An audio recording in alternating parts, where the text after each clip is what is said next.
ये भारत का नया ब्रह्मास्त्र है, एक ऐसा हथियार जो किसी भी दुश्मन को पलक झपकते ही नेस्तनाबूद कर दे।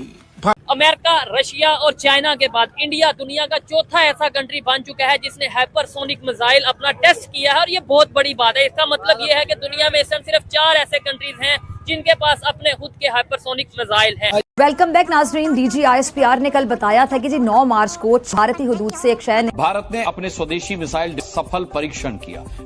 उधर भारत ने आलमी सिविल एविएशन रूल्स की धज्जियां उड़ा दी। भारत को अब एक ऐसा ब्रह्मास्त्र मिलने जा रहा है जो दुश्मन के ठिकानों को उनकी पलक झपकने से पहले तबाह कर देगा। यह ब्रह्मास्त्र आवाज की रफ्तार से 9 गुना ज्यादा तेजी से हमला कर सकता है। इस हाइपरसोनिक क्रूज मिसाइल के प्रोटोटाइप का परीक्षण वर्ष 2020 और 2023 में किया जा चुका है। दुनिया में हाइपरसोनिक मिसाइल्स अभी केवल अमेरिका, चीन और रूस के ही पास है।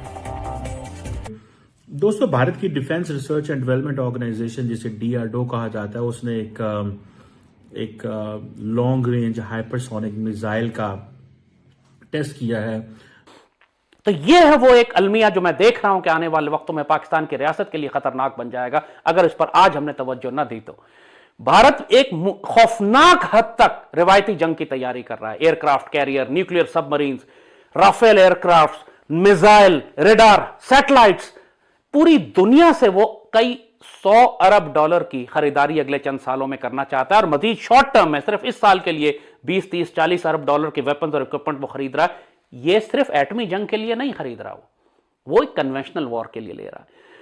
नमस्कार दोस्तों, एक तरफ जहां भारत की टीम ने चैंपियंस ट्रॉफी जीती, वहीं पर दूसरी तरफ भारतीय वैज्ञानिकों ने भी ब्रह्मास्त्र मिसाइल का सफल परीक्षण किया जो कि एक हाइपरसोनिक और भारत के एलिट क्लब में शामिल हो गए जिसके पास इस तरह की मिसाइल्स हैं। अब पाकिस्तानी ये सब देख के पूरी तरह से शॉक्ड हो गए हैं। इनको बार बार यही लगता है कि भारत जो भी हथियार बना रहा है वो पाकिस्तान के लिए और पाकिस्तान पे हमला होने वाला है। आप क्या सोचते हैं कि वाकई भारत पाकिस्तान पे हमला करने वाला है और ये सारे हथियार भारत के लिए हैं या सिर्फ अपने डिफेंस के लिए बनाए जा रहे हैं? आपके जो भी विचार हो कमेंट बॉक्स में जरूर लिखिएगा। वीडियो अच्छा लगे तो लाइक करें, शेयर करें, चैनल को सब्सक्राइब करना ना भूलें, बेल का आइकन प्रेस कर दें लेटेस्ट नोटिफिकेशन के लिए। आइए आगे बढ़ते हैं इस वीडियो में। वैज्ञानिकों ने हाइपरसोनिक मिसाइल टेक्नोलॉजी में बड़ा कमाल कर दिखाया है। ब्रह्मास्त्र मिसाइल जिसकी स्पीड 12,144 किलोमीटर प्रति घंटा है, यानी ये अमेरिका तक सिर्फ 1 घंटे में पहुंच सकती है। ये मिसाइल इतनी घातक है कि इसे डिटेक्ट या इंटरसेप्ट करना लगभग नामुमकिन है। आइए लगाते हुए ये कहना कि हमारे पड़ोसी ने जो रास्ता इख्तियार किया है यकीनन ये तबाही की तरफ लेकर जाएगा।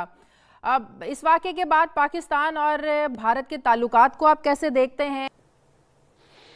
साइंटिस्ट ने एक बहुत बड़ी उपलब्धि हासिल की है और जिस पर अमेरिका, चाइना और दुनिया भर की जो बड़ी बड़ी सुपर पावर्स हैं वो खुद अचंभे में है कि आखिर ये कैसे हो गया। और इंडिया का मुकाबला करे बम बांध के हम चले जाएंगे। ठीक है, बम बांध के चले जाएंगे। वो बम आएगा कहाँ से? हम खुद अपने जिस्म से बांध देगा। वो मैं कह रहा हूँ देखें उनके पास टेक्नोलॉजी चाहिए ना, की मेहरबानी है। जब वक्त आएगा तो बताएंगे इंशाल्लाह। ठीक है, लेकिन हम आपको नहीं अपने लगता मुसलमानों की जज्बे की वजह से इंशाल्लाह कुर्बानी देने के लिए एक दफा जरा कैम भारतीय साइंटिस्ट ने मॉडर्न डे ब्रह्मास्त्र जो व्याख्या वो भारतीय साइंटिस्ट ने उसको हकीकत बनाकर दिखा दिया है। साल पहले इस प्रोग्राम पे मैंने कहा था जब मूडी आया कि 50-50 चांसेस हैं कि हमारे जंग होंगे हिंदुस्तान के साथ उसके टर्म के अंदर।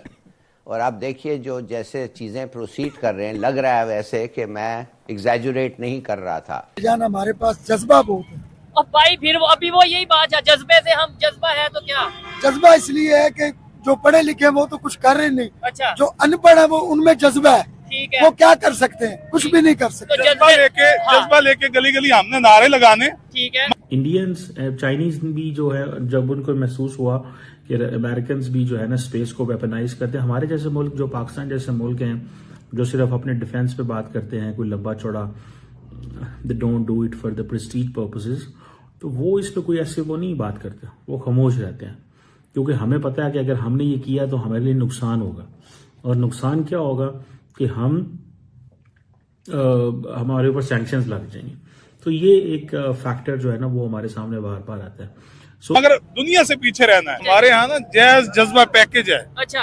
हमें वो जैज जज्बा पैकेज सिखाया गया है। ठीक है। अगला उसका मानी नहीं बताया गया कि जज्बा किसको लेके कहते हैं। ये कहते हैं कि लड़ाई जो है वो बहादुरी है, जंग जो है वो बहादुरी है। अच्छा। मैं कहता हूँ कि सब्र से काम लेना बहादुरी है। हमने मुकाबला करना है तो मुकाबला एजुकेशन कर में दो। करें। आज अगर पाकिस्तान की रियासत को तकलीफ हो रही है, हमें चोट लग रही है, हमें दुश्मनों के हाथों नुकसान उठाना पड़ रहा है, तो उसमें किसी एक फर्द का कसूर नहीं है। पाकिस्तान की रियासत के तमाम इदारे ही कसूरवार हैं।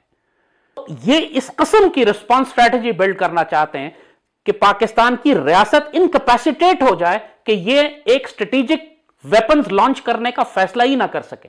रियासत को जिस तरह मशरकी पाकिस्तान में उन्होंने फौज को इतना फंसा दिया कि पाक फौज मजाहमत ही नहीं कर सकी भारत की, तमाम तर मजाहमत के बावजूद स्ट्रेटजी उन्होंने इस तरह की बनाई कि 8-9 महीने पूरी 8-9-10 हजार पाकिस्तानी फौजियों को उन्होंने पूरे मशरकी पाकिस्तान में बिखेर दिया कि जब भारत ने बाहर से हमला किया तो वो फौज उसको रोकने के काबिल नहीं थी। स्पेस इंडिया जो है वो स्पेस पे जो लोअर अर्थ ऑर्बिट पे जो सैटेलाइट्स है उनको टारगेट कर सकता है, और वो इंडिया समझता है कि भाई अगर हमने इनको टारगेट किया तो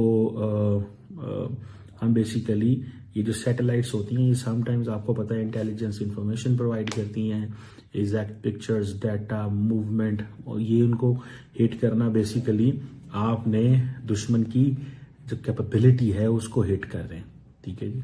सो ये समझ लें कि चीज़ें हैं। सो हमारा तो ये है कि हम ये चीज़ें नहीं कर सकते, लेकिन इंडिया का ये है कि इंडिया ये सारी चीज़ें कर सकता है। यही रिस्पांस स्ट्रेटेजी, यही अटैक स्ट्रेटेजी अब इंडिया बिल्ड कर रहा है कि वो पाकिस्तान को न्यूक्लियर थ्रेशोल्ड तक जाने नहीं देगा, पाकिस्तान के शहरों में इतनी तबाही मचा देगा या दाखिल हो जाएगा तो फिर आप टैक्टिकल या स्ट्रेटेजिक न्यूक्लियर वेपन किसके खिलाफ इस्तेमाल करेंगे। लिहाजा पाकिस्तान की रियासत को हर हाल में कन्वेंशनल वॉर के लिए तैयार करना है। We are not ready for it. Army तैयार है मगर आर्मी अकेले नहीं लड़ सकेगी जब तक कौम उसके साथ ना हो। इस वक्त पाकिस्तान की रियासत इतनी मुंतशिर है, सियासी जमातें इस कदर गद्दार हैं, पाकिस्तान की सफ़ों में इस कदर दहशतगर्दी है, BLA और TTP हमारी सफ़ों के अंदर दाखिल हो चुके हैं। उन सारे एलिमेंट्स को आप जमा करें अगर, तो फिर पाक फौज के लिए तकरीबन नामुमकिन हो जाएगा कि अगर एक इंडिया मैसिव पेनिट्रेशन करता है कोल्ड स्टार्ट के जरिए, इन्वेजन करता है कन्वेंशनल वेपन से, तो पाकिस्तान आर्मी के लिए रोकना मुश्किल हो जाएगा। दुश्मन शुरू में हमारे शहरों में दाखिल हो जाएगा, फिर आप क्या करेंगे? यही वो बात है जो हम बता रहे हैं कि डॉक्ट्रिन के हवाले से वो धड़ल्ले से कह सकते हैं कि जी हाँ हमने हाइपरसोनिक मिसाइल जो है वो बनाया। पाकिस्तान अगर बनाया भी है या बनाता चाहता है या काम करना चाहता है तो नहीं कर सकता। आप देखिए हाइपरसोनिक मिसाइल जो है ये इसकी जो स्पीड है, कहा जाता है कि it's 5 times the speed of the sound, यानी और ये जमीन पे जिसे वो कहते हैं ना 1 माइल पर सेकेंड के हिसाब से आ रहा होता है, और इसकी मैन्यूवरेबिलिटी भी है। ठीक है जी। और ये अपनी ट्रेजेक्ट्री तक को फॉलो करते हुए ऑटोमेटिकली हिट करते हैं। और ये समझ लें कि डिफरेंट किस्म के हाइपरसोनिक सिस्टम्स होते हैं। एक हाइपरसोनिक ग्लिड व्हीकल है और एक हाइपरसोनिक क्रूज मिसाइल है। पाकिस्तान की रियासत माजी में भी खौफनाक गलतियां कर चुकी है, अभी भी कर रही है। इस वक्त सारे स्टेक होल्डर्स को बैठना है, डिसाइड करना है कि पाकिस्तान की नेशनल सिक्योरिटी डॉक्ट्रिन क्या होगी। हम बहुत ज्यादा पैसिव, रिएक्टिव, डिफेंसिव डॉक्ट्रिन बनाए हुए हैं। हमें इस वक्त एग्रेसिव, प्रोएक्टिव और फार साइटेड रिस्पॉन्स स्ट्रैटेजी और नेशनल सिक्योरिटी डॉक्ट्रिन बनाने की जरूरत है। यह वक्त है अपने आप को दुरुस्त कर ले। भारत बहुत एग्रेसिवली तैयार कर रहा है अपने आप को जंग के लिए। अगर एक मरतबा ये जंग शुरू हो गई और पाकिस्तानी रियासत तैयार ना हुई, हमें इसका बहुत